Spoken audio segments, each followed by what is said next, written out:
Qué bueno que hayan venido, rico que nos hayan querido acompañarnos esta mañana y esperamos que hoy sea un día muy especial.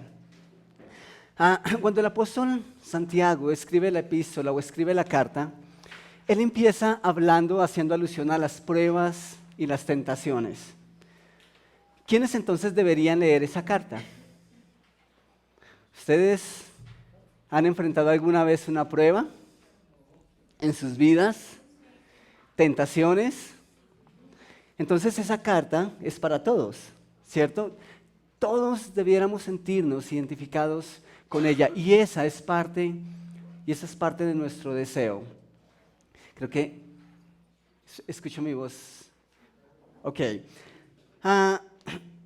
Santiago 1:1 dice que esa carta está dirigida a las 12 tribus que están dispersas por el mundo. Cuando la iglesia primitiva recién inició, la persecución de los que estaban en contra del cristianismo, pues se manifestó. Y ellos tuvieron que dividirse, separarse empezar a ir a otros pueblos a buscar especie de refugio. Así que conociendo esa realidad, es que Santiago escribe su carta. Ahora, ¿ustedes han notado lo que ha pasado en los últimos meses en el mundo entero? El desplazamiento forzado, familias han quedado divididas. Nosotros mismos estamos viviendo esa realidad en el interior de nuestro país. Decisiones arbitrarias de los gobiernos, incluso gran parte del desplazamiento que gente tiene que sufrir se origina por su inclinación religiosa. Tal vez la mayoría, o simplemente su condición étnica. Así que Santiago, o el pueblo judío, está experimentando algo muy similar. Y Santiago, sabiendo y conociendo la problemática, decide escribirles esa carta, buscando que ellos tengan la fe y el ánimo que necesitan para superar esas circunstancias. Y cuando Santiago habla de la fe, lo hace de una manera muy especial. Santiago es tan enfático y su ímpetu a la hora de referirse a la fe es tan fuerte que algunos han querido mostrar que Santiago desmiente lo que el apóstol Pablo había escrito en defensa de la gracia. O sea, Pablo por un lado dice que somos salvos por gracia, por medio de la fe. Pero el énfasis que Santiago hace acerca de las obras es tan fuerte que algunos han dicho que la salvación incluso es posible alcanzarse por obras. Es que aparece aproximadamente 156 mandamientos en 108 versículos que tienen los 5 capítulos de la carta. O sea, son mandamientos imperativos, es una carta muy imperativa. Claro, y la fe es ese elemento que nos debe llevar a superar cada una de esas pruebas. Entonces, si bien somos salvos por gracia, por medio de la fe en Jesucristo, según el apóstol Pablo, Santiago lo que nos dice es, las obras deben dar evidencia de esa salvación. ¿Es claro? Somos salvos por gracia, no por las obras, pero las obras demuestran que somos salvos. Ese es el mensaje de Santiago. Alguien alguna vez me dijo que lo que somos en Cristo vale mucho más que lo que podamos hacer. Pero lo que hacemos demuestra lo que somos. Entonces, pensando en eso, lo que Santiago va a demandar de nosotros es lo mismo que pedían de sus hermanos en el primer siglo. Una fe viva, una fe que dé evidencias, una fe auténtica. Porque lo que él dice es que finalmente la fe sin las obras que la comprueben es una fe muerta. Lo que él dice es: muéstrame tu fe a través de lo que haces, a través de tu vida. Así que vamos a entrar en materia. El primer punto que aparece en sus boletines y que quisiera que desarrolláramos son pruebas o consecuencias. Establecer la diferencia entre lo que es una prueba y lo que es una consecuencia de nuestras acciones. ¿Han notado que casi siempre estamos al medio de dos extremos? Bueno, ojalá estuviéramos en el medio, eso sería muy bueno. Pero estamos de un lado del que culpamos a Dios por las cosas malas que nos pasan. O cuando no estamos haciendo eso, estamos del otro lado culpando ¿a quién? Al enemigo, ¿cierto? Es que el diablo es puerco, decimos. Y sí, eso es cierto. Pero pocas veces estamos en ese punto central en el que asumimos responsabilidad por lo que son nuestras propias acciones. Así que muchas veces estamos diciendo cosas como: Dios, ¿por qué me enviaste esas 3, 4 tarjetas de crédito? Yo me antojé de todo lo que vi, compré todo lo que quise y mírame ahora cómo estoy de endeudado. Dios, ¿por qué me pruebas de esa manera? ¿Creen ustedes que eso es una prueba? Yo creo que son más bien las consecuencias de nuestras propias acciones, de no medirnos. A veces estamos diciendo: Dios, es que si tú me diste este carro que puede levantar 220, es un pecado andarlo a 80. Cuando esas carreteras están despejadas. Entonces yo voy a probar que puedo andar a más de 180. Vamos a 140, está el policía, nos hace el parte. Ahora lo de la pensión del hijo se tuvo que quedar para pagar el comparendo. Y decimos: ¿por qué me pruebas? ¿Es una prueba? No. Claro, van a haber algunos momentos en los que no tenemos más opción que pagar el comparendo porque necesitábamos llegar. ¿Será que sí? Otras veces decimos: Dios, tengo problemas con mi jefe. Claro, es que la noche anterior vi televisión hasta las 3 de la mañana, no pude llegar a tiempo y ahora estoy en problemas. ¿Eso será una prueba de Dios? O el chico que no estudió para el examen, ahora tiene que habilitar, quedarse un mes más en el colegio y ahora está diciendo: Dios, ¿por qué me pones en estas pruebas? No, debiste haber estudiado para el examen. Es la consecuencia de tu acción. Aquí entra un papel bien importante al cual también se refiere Santiago. En el capítulo 1, versículos 13 y 14, Santiago dice lo siguiente: cuando alguno es tentado, no diga que es tentado de parte de Dios. Porque Dios no puede ser tentado por el mal, ni Él tienta a nadie. Sino que cada uno es tentado cuando de su propia pasión o concupiscencia, están algunas traducciones, es atraído y seducido. Interesante. Claro, es que el enemigo ya colocó en nosotros, o simplemente cuando Adán decidió creerle junto con Eva, más a la serpiente, más al enemigo disfrazado de serpiente que a Dios, colocó en nosotros esa semilla de pecado. Ya está en nosotros esa tendencia obstinada hacia lo que es el pecado y hacia lo que está mal. Es el producto de lo que logró el enemigo en el huerto. Pero ¿saben? Para nosotros, para cada uno que hemos tenido la oportunidad de conocer a Cristo como Salvador personal y que ahora hacemos parte de la iglesia, la familia de Dios, Dios nos ha dado la capacidad de decidir a quién vamos a obedecer ahora.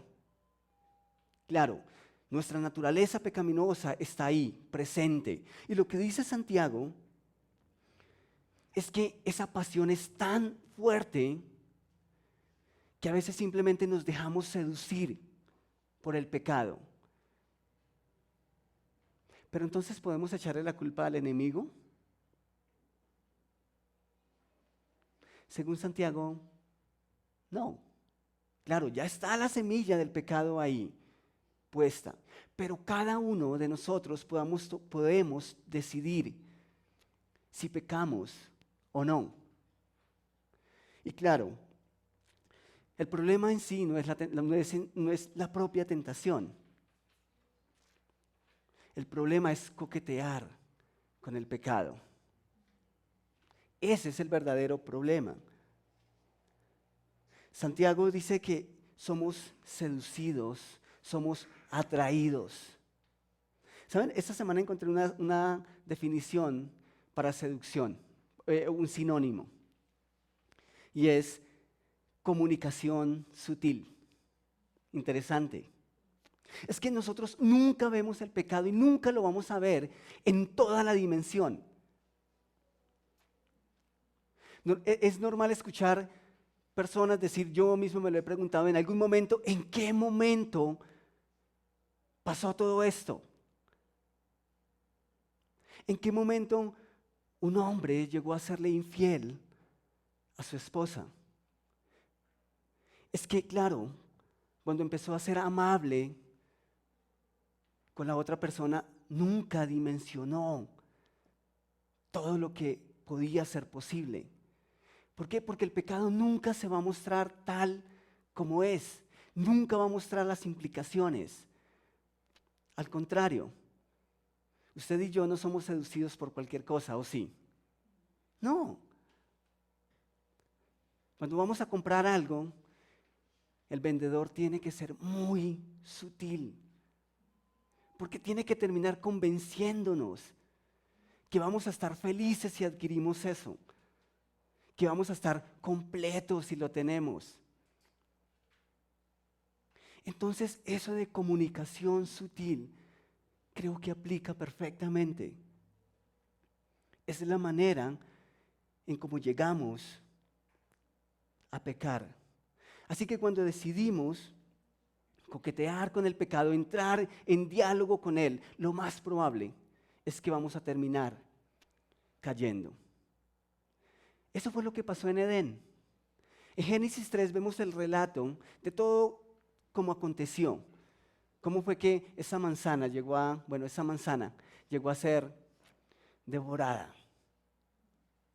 Y yo no sé si Eva y la serpiente alcanzaron a ordenar café. Yo no sé si Eva se cruzó de pierna para acomodarse y tener un diálogo más amable. Pero lo que sí sé es que entró en diálogo con la serpiente. ¿Y qué pasó después? Nosotros conocemos toda la historia. Eva permitió escuchar y el enemigo logró su objetivo. Esa ha sido su táctica desde el principio. Mostrar el pecado como algo que es muy llamativo, que es muy atractivo, al punto que nosotros nos sintamos tan motivados que esa concupiscencia y pasión que hay dentro de nosotros hacia lo que es contrario a la voluntad de Dios, explote. La tentación es entonces una trampa del enemigo que activa esa tendencia pecaminosa que reside en cada uno de nosotros. Y su fin, en esencia, es obstruir y estropear la obra que Dios está realizando en cada uno de sus hijos. Esa es la tentación. Así que debemos hacer la diferencia entre lo que es las respuestas a las consecuencias de nuestras malas decisiones y lo que son las pruebas de Dios. La tentación nace del enemigo, pero la prueba nace de Dios. Y cuando Dios permite las pruebas, las permite con un propósito especial y bien definido. Santiago capítulo 1, versículos 2 al 8. Hermanos míos, considérense muy dichosos cuando tengan que enfrentarse con diversas pruebas. ¿Difícil leer eso? ¿Quisieran borrarlo de sus Biblias? Pues ya saben que la prueba de su fe produce constancia, perseverancia. Y la constancia debe llevar a feliz término la obra para que sean, ¿qué? Perfectos e íntegros sin que les falte nada. Si alguno de ustedes le falta sabiduría, pídasela a Dios y Él se la dará, pues Dios da a todos generosamente sin menospreciar a nadie. Pero pida con fe, sin dudar, porque quien duda es como las olas del mar, agitadas y llevadas de un lado a otro por el viento. Quien es así, no piense que va a recibir cosa alguna del Señor. Es indeciso e inconstante en todo lo que hace. Entonces, esto significa que cuando son consecuencias de nuestras acciones, ¿Dios nos va a dejar a la deriva porque es nuestra culpa? No, Dios tampoco obra de esa manera. Claro que Él va a estar ahí cada vez para recogernos, para perdonarnos, para limpiarnos, para levantarnos. Pero cuando usted y yo logramos determinar que es una prueba de Dios, entonces vamos a poder cumplir el propósito de la misma en nuestras vidas. Cuando hemos pecado y estamos viviendo las consecuencias, nuestra tendencia natural es alejarnos. Pero cuando Dios nos coloca pruebas, su propósito es hacernos sentir su necesidad de Él.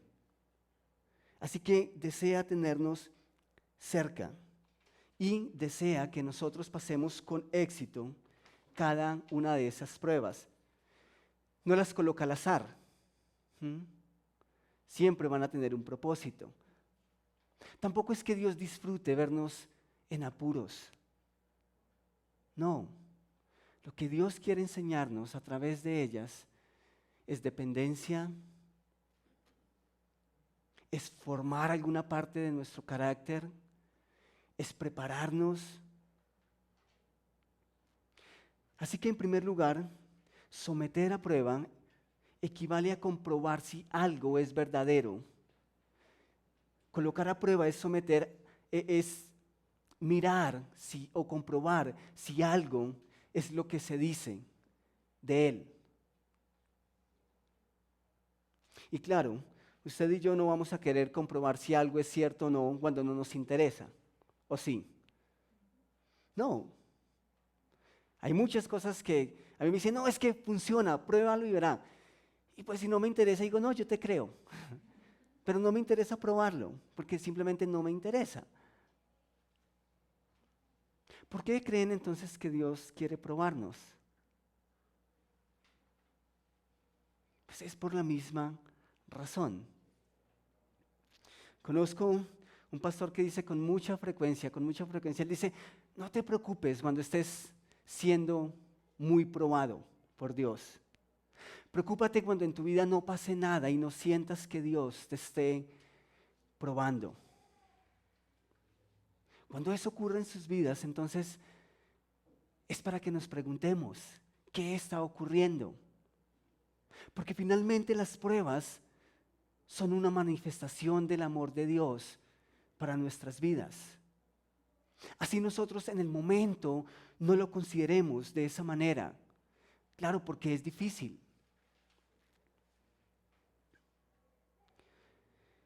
¿Creen ustedes que esto de encontrar el gozo en medio de la prueba es algo fortuito? Algo que simplemente ocurrió en un momento cualquiera, en un abrir y cerrar de ojos, podemos decir, wow, me echaron de la empresa porque no me presté para algo desleal y ahora estoy en la casa pensando qué hacer. ¡Qué dicha, qué felicidad! ¿No les parece eso como de locos? Es que es extraño.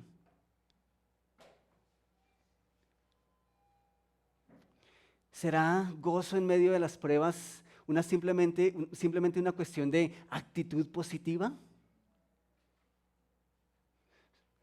¿Será simplemente algo que, como dicen muchos, piensa positivamente y cosas positivas pasarán?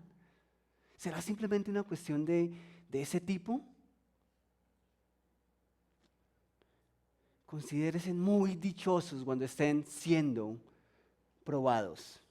¿Saben? El as bajo la manga de la teología de la prosperidad tiene que ver con esto. El poder de las palabras. Repítanlo conmigo. Estoy gozoso, estoy gozoso, estoy gozoso y el gozo va a llegar. ¿Será eso suficiente? O repítelo hasta que te canses. ¿Será que Dios obra de esa manera? La verdad, no creo. Hace muchos años tuve la oportunidad de ir a un evento X. Y el punto es que esa persona decía, ¿tú necesitas un carro para tu trabajo? Entonces algunas personas, sí, lo necesitamos. Entonces empieza a verlo.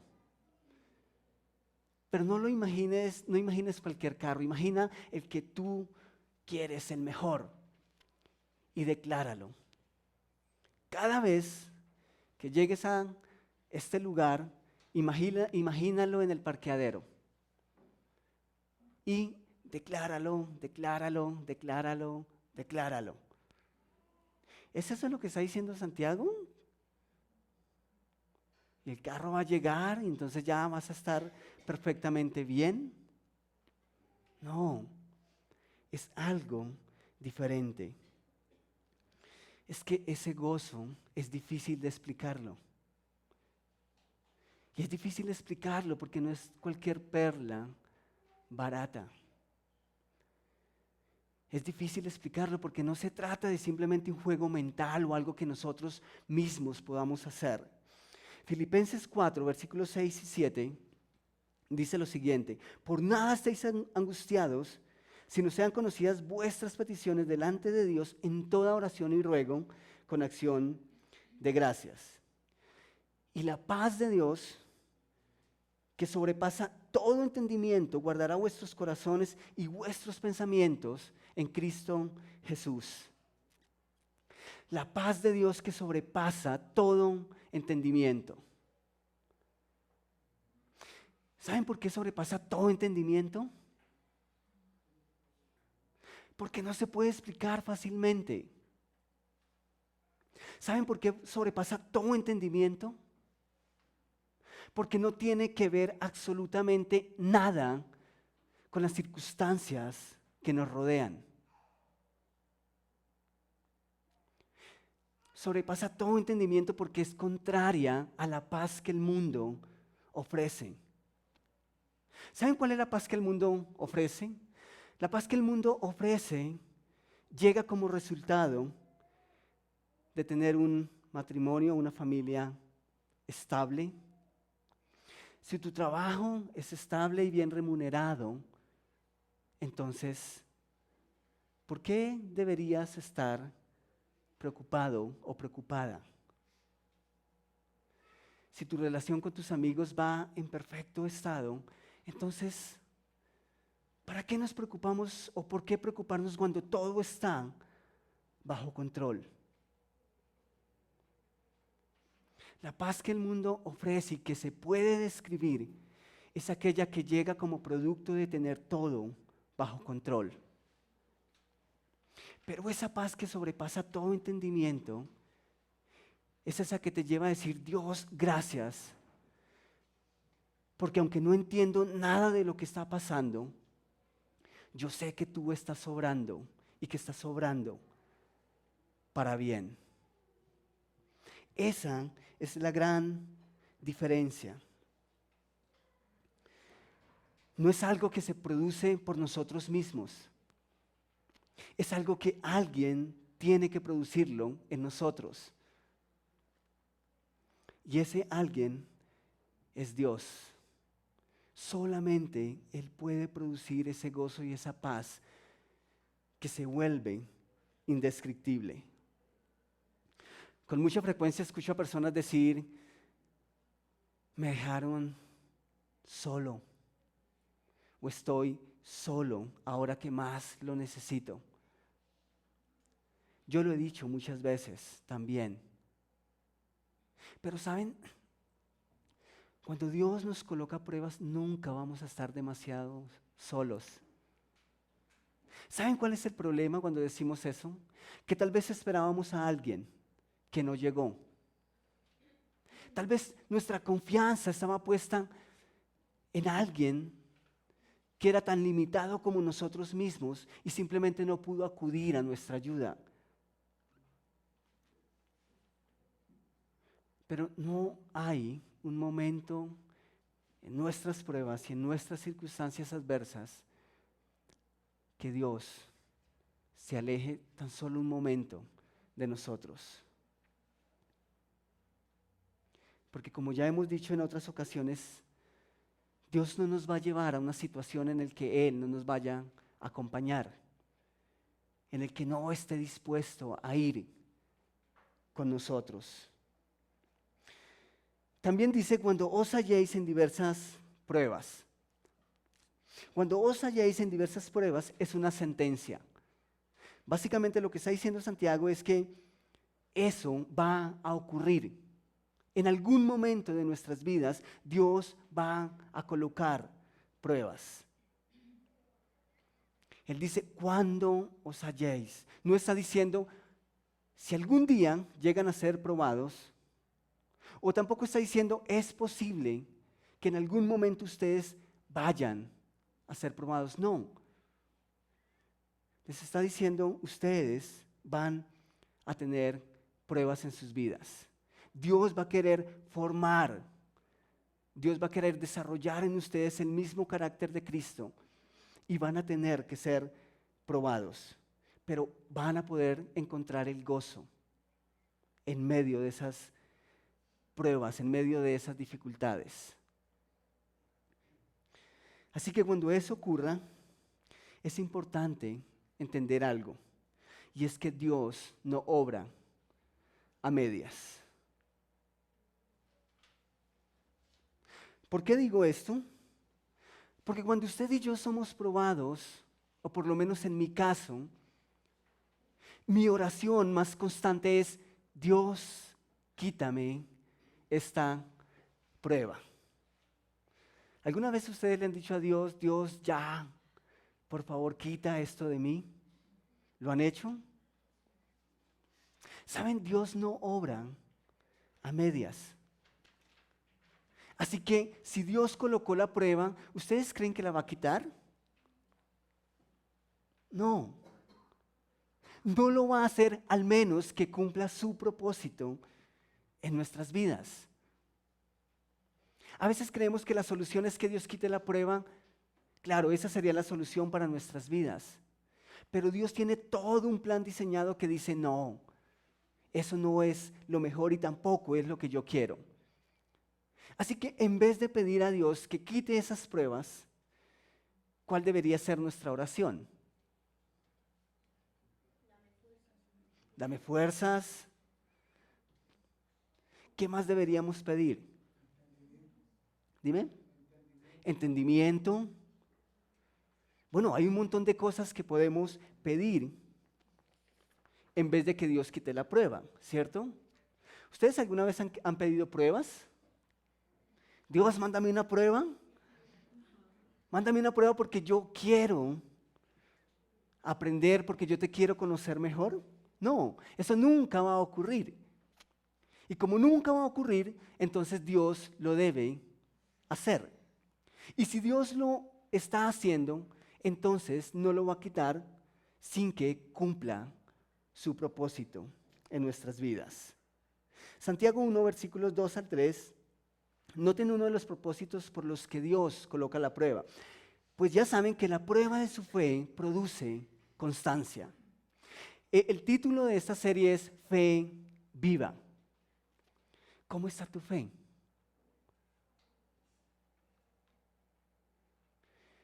Pero el título de esta charla es Fe Persevera. Una fe viva, persevera, es constante. Y la constancia debe llevar a feliz término la obra para que sean perfectos e íntegros sin que les falte nada.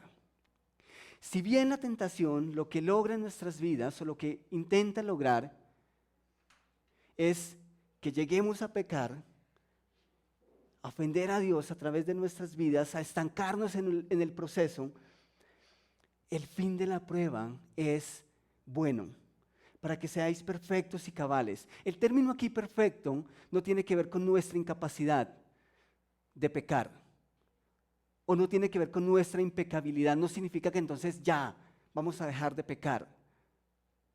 El término aquí perfecto se refiere a haber sido desarrollado completamente en algo. Es decir, Dios te colocó la prueba porque quería formar algo en nosotros. Vivimos todo el proceso y ahora somos perfectos en ese sentido. Así que si usted y yo queremos ser creyentes maduros, hijos de Dios desarrollados, ¿qué vamos a tener que hacer? Dios nos va a llevar a ese estado de madurez a través de las diferentes pruebas en nuestras vidas. Jesús oró de una manera muy especial, pensando en todo lo que venía para sus discípulos y claro, para su iglesia. Jesús mismo fue tentado. Jesús mismo se enfrentó a cada uno de esos problemas y situaciones con las que ustedes nos encontramos día tras día y vez tras vez.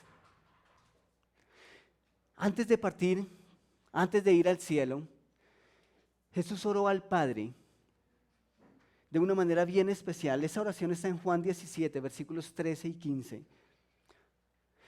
Jesús le decía a Dios, ahora vuelvo a ti, pero digo estas cosas mientras todavía estoy en el mundo, para que tengan mi alegría en plenitud. Jesús nunca perdió su gozo, a pesar de las pruebas que el mundo le sortió. Pero dice el versículo 14, yo les he entregado tu palabra y el mundo, ¿los qué? Los ha odiado. Ellos estaban enfrentando pruebas o consecuencias de sus acciones, de sus malas decisiones. ¿Cuál era la razón por la que el mundo ahora los odiaba?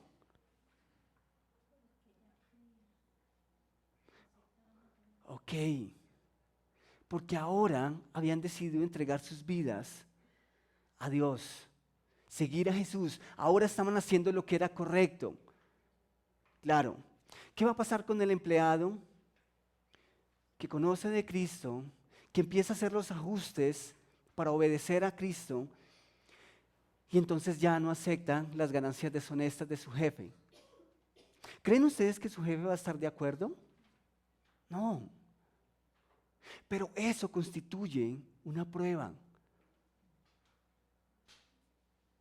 Y su prueba va a ser, y su fe va a ser probada su carácter va a ser probado en cosas semejantes. Así que los discípulos iban a ser probados y su fe iba a ser probada a ver si era auténtica, a ver si estaba viva o no. Y les dice, el mundo los ha odiado porque no son del mundo, como tampoco yo soy del mundo. Y el versículo 15 es bien especial, dice, no te pido que los quites del mundo. ¿Cuál sería la fácil? Quitarlos del mundo. Entonces, ¿Dios se complace en su sufrimiento? No. Pero a cambio de eso, ¿qué le pide Jesús? Que los protejas de el maligno. ¿Cuál debiera ser entonces nuestra oración cuando estamos siendo probados? ¿Dios quita la prueba? No. Nuestra oración debiera ser la misma que hizo Jesús. Dios, no te pido que quites esta prueba porque yo sé que tienes un propósito con ella. Pero a cambio de eso, te pido que me des la fuerza, que me des el valor, que me des el carácter para poder cumplir tu propósito por el cual la colocaste. Y saben, Dios promete un elemento bien interesante en medio de la prueba. Y ustedes lo dijeron ahorita, entendimiento, sabiduría. Así que en vez de pedirle a Dios que quite tu prueba, que quite esa dificultad, deberías pedirle a Dios su perspectiva. Pide a Dios, pide la perspectiva de Dios. ¿Qué dice versículos 5 y 8 de Santiago 1? Si a alguno de ustedes le falta sabiduría, pídasela a Dios y Él se la dará, pues Dios da a todos generosamente sin menospreciar a nadie. Pero que pidan con fe, sin dudar, porque quien duda es como las olas del mar, agitadas y llevadas de un lado a otro por el viento. Quien es así no piense que recibirá cosa alguna del Señor, es indeciso e inconstante en todo lo que hace. Entonces concluimos que el gozo en medio de las pruebas no es simplemente un pensamiento positivo o simplemente una negación de la situación. No es simplemente hacer de tripas corazón, como dicen algunos. O sea, nos tocó, estamos en eso, nos tocó, ¿qué más nos queda? Resignación. Aprender a convivir con el dolor. No, es más que eso. Es más que resignación. Es una evaluación inteligente de las circunstancias desde la perspectiva de Dios. Dios promete que esto va a ser posible si nosotros pedimos sabiduría a Él. Y que esa sabiduría nos va a llevar a entender cada una de esas cosas que Él está haciendo. De alguna manera, Dios nos va a dar la sabiduría para contemplar el porqué, la razón detrás de cada una de esas pruebas. Él nos dará sin reproche, no nos negará absolutamente nada que nos pueda ayudar a hacer más fácil el proceso en la prueba. Y esa sabiduría nos va a ayudar a entender mucho más que la situación presente. Claro, cuando algo negativo está ocurriendo, es difícil mirar al futuro. Pero esa sabiduría que Dios nos va a dar y que nos promete, nos dice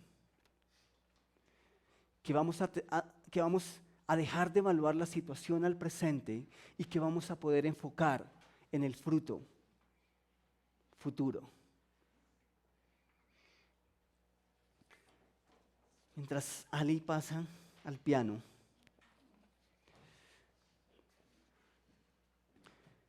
yo quiero concluir esta mañana con lo siguiente. El término fe ha sido algo bien tergiversado. Incluso nosotros hablamos de fe y estamos teniendo fe en muchas cosas. Una fe que descansa en muchas cosas. A veces en personas, a veces en objetos. Pero la fe verdadera solo puede descansar y reposar en Dios, en Jesús, en su obra. Así que esto de tener fe no es una clave mágica. Tener fe no significa lograr que Dios consienta todos nuestros caprichos. No es colocar a Dios a disposición de nuestros deseos. Eso es una mentira. Tener fe no significa que tú puedes pedir cuanto quieras, cuanto se te antoje, y que entonces Dios lo va a hacer porque tú tienes fe. No. Tener fe es creer que lo que Dios está haciendo es perfecto, aun cuando nuestro mundo parezca al revés. Y entender eso nos va a llevar a ajustar nuestra vida a la voluntad de Dios y no la voluntad de Dios a nuestras vidas. Eso es fácil, porque creemos que Dios es ese Dios solo amor, solo bueno, que podemos manipular. Pero Dios no actúa de esa manera. Así que una fe que persevera es aquella que entiende el plan de Dios y que entiende que lo mejor que nos puede ocurrir es unirnos a ese plan. Una fe que persevera, una fe viva, es aquella que acepta y abraza cada una de las cosas que Dios quiere hacer y que ya se encuentra haciendo. Mi pregunta esta mañana para ti es: ¿cómo está tu fe?